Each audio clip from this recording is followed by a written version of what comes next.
Was smoking all my dragons, divine righteous, almighty grace overachieving, never slacking. This is Matt Rife, went ghost hunting in the Conjuring House. Have you ever seen that? The Conjuring,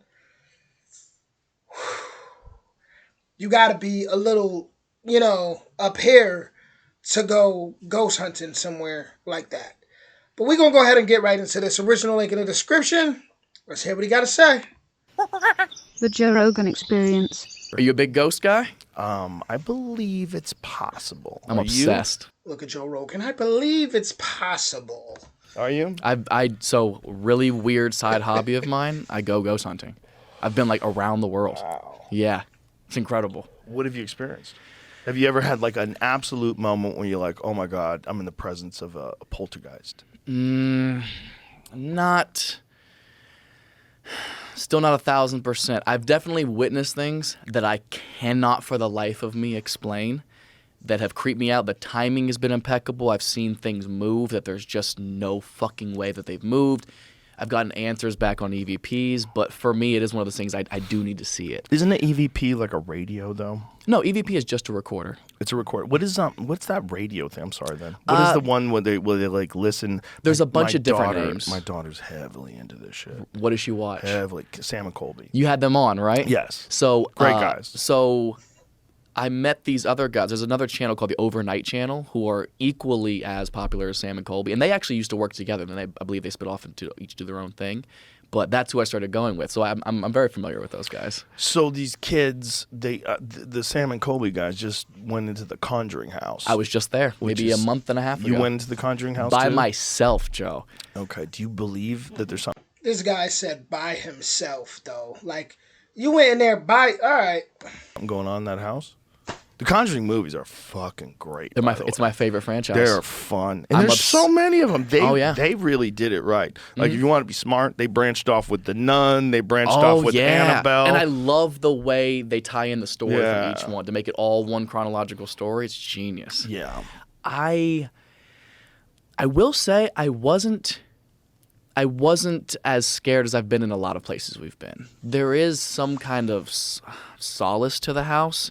But you get to know the history of it, and it does make sense that there would be something here. I mean, it's on some ley lines of water underground. There was wars fought there. There's apparently bodies buried on the property in the walls of the property structures and stuff. There's a lot of history that goes into it that just makes for kind of the perfect storm for some creepy shit. But I didn't witness anything that was that insane. Some items moved. Some cars rolled off of the children's dressers a couple of times on cue. And that's the one thing I do pride ourselves in these videos is so often we get absolutely nothing because we don't fake anything. So you only get to see the highlights. Like there's so many times we'll go to a place that is so notoriously haunted and we'll be there for 10 hours and get absolutely nothing. And it sucks. But that makes when something does happen that much more valuable. It's so much more impressive. What do you think? So do you think a ghost is like the soul of a person that's left behind?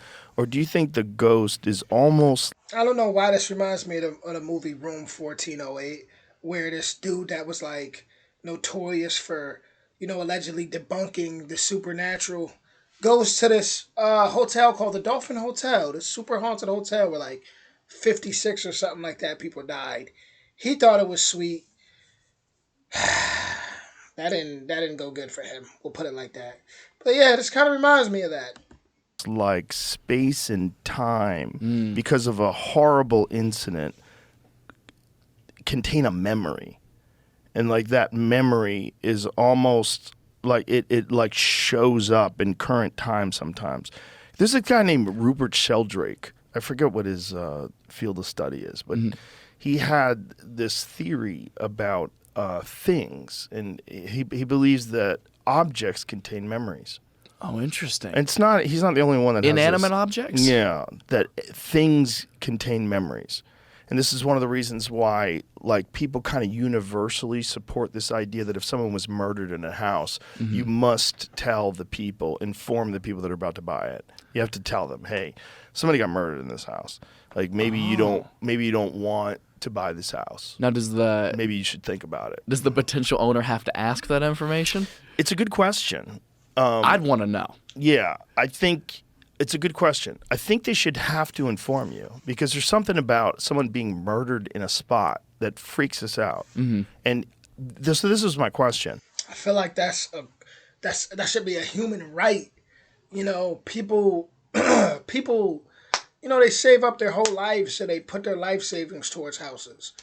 Things like a house, which is something that it's a home. That's something that's special.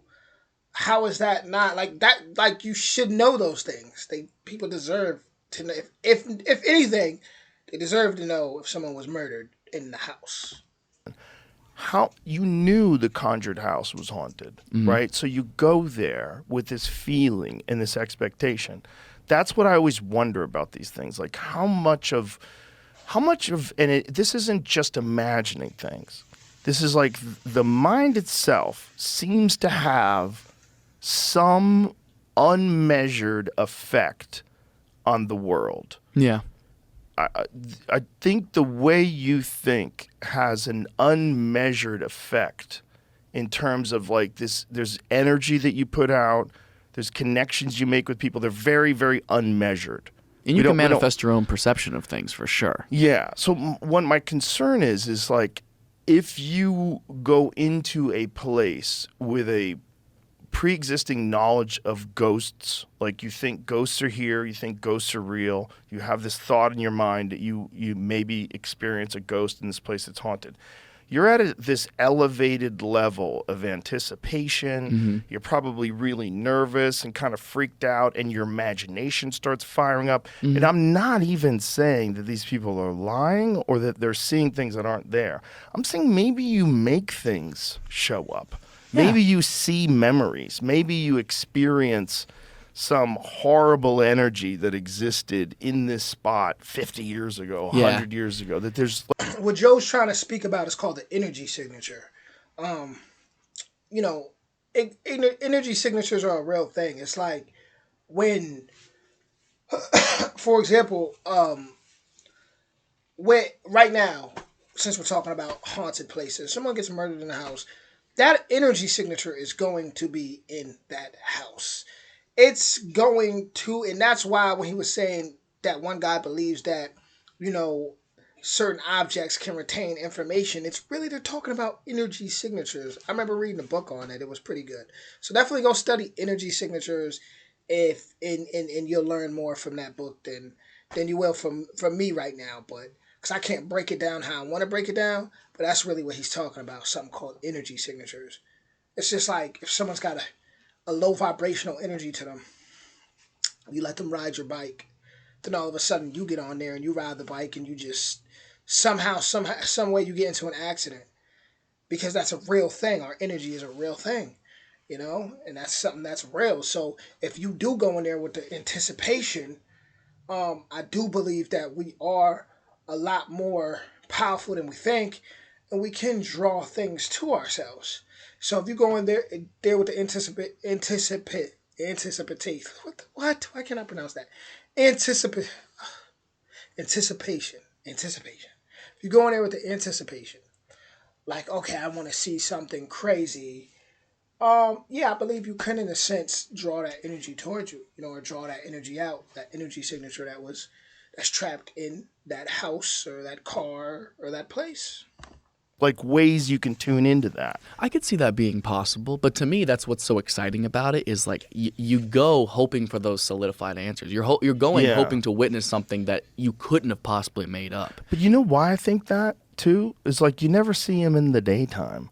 Ghosts don't exist on the street. Sometimes. Yeah, but not outside. They're never outside. That's a very good point. That's my point. Is like you're always trapped. So you're always in this like weird. Truth is, we really don't know. I mean, I lived in New York City for a long time, and you don't know. Like, I've walked around. I've been in enough places in New York in the daytime where I'm like, are these people even real? Are some of these people real? We're like, well, do we really even know? Let's be honest. When we're in a place like Times Square or somewhere, do we even really know? Like, how we wouldn't even know. That's the point I'm trying to make. Like, space. Like if you had a wolf in your house, you'd be freaked out. You'd want Yeah. to get outside. Yeah. Right? You don't want a wolf in the it's a fucking wolf in the house. Yeah. Anytime you're in a contained area, your brain has this heightened sense of like being trapped and awareness and how to escape. I mean, every horror movie's the same. When you got to get to the door, right? Everybody's trying to fumble with the keys and the monster's chasing them and they get it just in time, right? That is a reoccurring theme in the human mind. If you're trapped in a fucking house with a killer or a ghost or a wolf, it's scary. You know where that makes the most sense? We did the USS Hornet up in the Bay Area. Yeah. And we had the whole ship to ourselves, which I was so excited about because I love military stuff. I love history. I was so excited to go there and just witness it. And they sent me by myself on basically a game of hide and seek where I had to go find them in the ship somewhere after I had to count to 100 by myself. It was the most terrifying place I've ever been because if you've never been in like the bowel of a ship, it's so unfamiliar.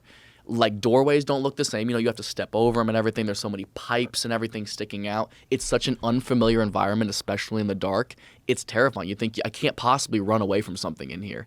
There's too many obstacles. You don't know if that's a wall or a pipe or something peeking around to like look at you. It's fucking terrifying because of exactly that. You feel so trapped. Man, my answer to him is if he hasn't already, go to Haiti. Go to Haiti. Go holler at the village people in Haiti. Now I'm gonna wrap that up right there, but definitely study that book about energy signatures. Just search energy signatures. That's really what Joe Rogan was touching on. As far as you really don't see them in the daytime. We don't know we don't know because we think what we see may not even be what we think we see. Right? We could be looking at something and still not seeing what we're looking at. Like we could be thinking somebody's walking and thinking, people are, all these people are around and we may not know half of what's actually going on around us. I've been realized that, right? So for him to say, in the daytime, it does, well, hey, we can't speak for everybody. With that being said, guys, original link will be in the description. Let me know if you've had any ghost experiences in the comments. I'm definitely going to be watching. Much love, yeah.